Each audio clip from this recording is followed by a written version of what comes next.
ہم ملتمس ہیں اراکین انجمن العباس رضویہ پارٹی سے کہ وہ فرش شہزا پہ آ کر جناب سیدہ کو ان کے مظلوم لال کا پوسٹر دیں.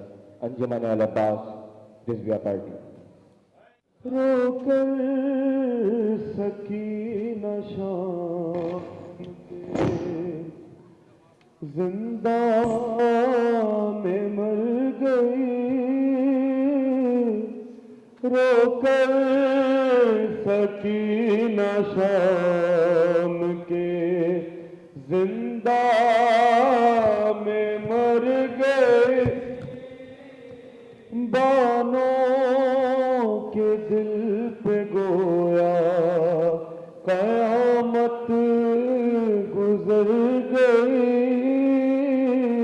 رو کر سکینہ شام کے زندہ میں مر گئی، اہل حرم پہ ٹوٹی قیامت یہ اس گھڑی، بچی جو رو رہی تھی وہ خاموش ہو گئی، عباس کی چہیتی سکینہ گزر گئی، رو کر سکینہ شام کے زندہ میں مر گئی، رستے میں گر گئی جو بسد بکا، نیزار کا پکارا سر شاہ کربلا، زینب کرو تلاش سکینہ کدھر گئی، رو کر سکینہ شام کے زندہ میں مر گئی، حیوان پر نہ کوئی کرے ظلم اس طرح، شمرے لعین چھینے تھے گوہر وہ جس طرح، ننھی قمیض خون میں سکینہ کی بھر گئی، رو کر سکینہ شام کے زندہ میں مر گئی، اب کیسے ماں پھوپھی کو قرار آئے گا بھلا، بانو یہ رو کے بولی سکینہ تیری قضا، ویران قید خانے کو ویران کر گئی، رو کر سکینہ شام کے زندہ میں مر گئی، لکھا ذکی نے ہے یہ نوحہ سکینہ کا، اس کو لحد میں دیتا رہے گا خدا جزا، سرور کے غم سے اپنی تو قسمت سنور گئی، رو کر سکینہ شام کے زندہ میں مر گئی، دن ڈھل گیا ہے بڑھے شام کے سائے، عباس نہ آئے، دن ڈھل گیا ہے بڑھے شام کے سائے، عباس نہ آئے، ہے گھر میں بپا محشر، دریا سے کوئی جا کر اموں کی خبر لائے، عباس نہ آئے، دن ڈھل گیا ہے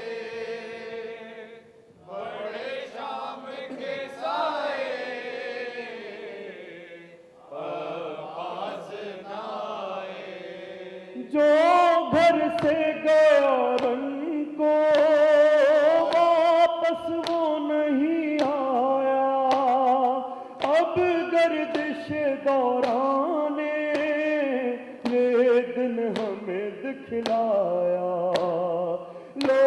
جلنے لگے خیمے چادر بچھنی سر سے گوہر بچھنے آئے عباس نائے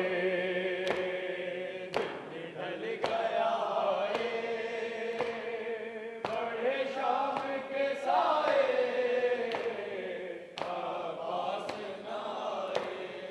عباس کے لاشے پر شبیر جو ہی پہنچے تب سینے سے لپٹا کر عباس سے یہ بولے دیکھی جو قضا تیری خواہش ہے یہی میری شبیر بھی مر جائے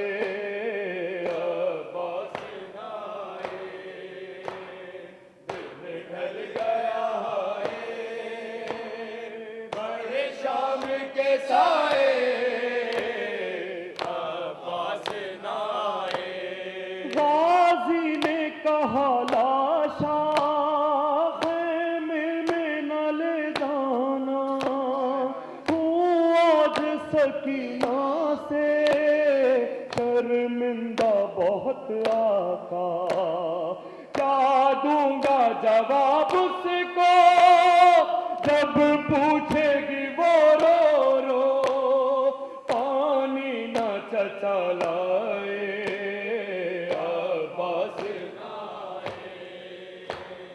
دن ڈھل گیا ہے بڑے شام کے سائے عباس نائے القصہ غریبوں کی وہ شام جو ہی آئی رخ کر کے سوئے دریا زینب نے کہا بھائی دنیا نے یہ ایزا دی کل تک تھی جو شہزادی سر ننگے وہ ہو جائے عباس نائے دن ڈھل گیا ہے بڑے شام کے سائے عباس نائے کہہ دے کوئی اب جا کر اموں سے یہ دریا پر تم اپنی سکینہ کی لو جلد خبر جا کر میں اشک بہا لوں گی یوں پیاس بجھا لوں گی جا جاتی ہے تو جائے عباس نائے دن ڈھل گیا ہے بڑے شام کے سائے عباس نائے چھوٹی سی سکینہ پر کس درجہ مصیبت تھی بابا کو بلاتی تھی اموں کو صدا دیتی کیسے ہو بیاں ماجد ہے قلب تپا ماجد بس کہتے رہو ہائے عباس نائے دن ڈھل گیا ہے بڑے شام کے سائے عباس نائے بر محمد وآل محمد صلوات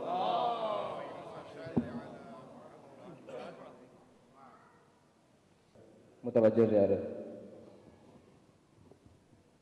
السلام علیک یا نبی اللہ السلام علیک یا رسول اللہ السلام علیک یا رحمت للعالمین السلام علیکم ورحمۃ اللہ وبرکاتہ السلام علیک یا مولا یا ابا عبداللہ السلام علیک یا ابن رسول اللہ السلام علیک یا ابن امیر المؤمنین وابن سید الوصیین السلام علیک یا ابن فاطمة الزہراء سیدۃ نساء العالمین السلام عليك يا جميع الشهداء كربلاء خصوصا يا أبي فضل العباس بن أمير المؤمنين.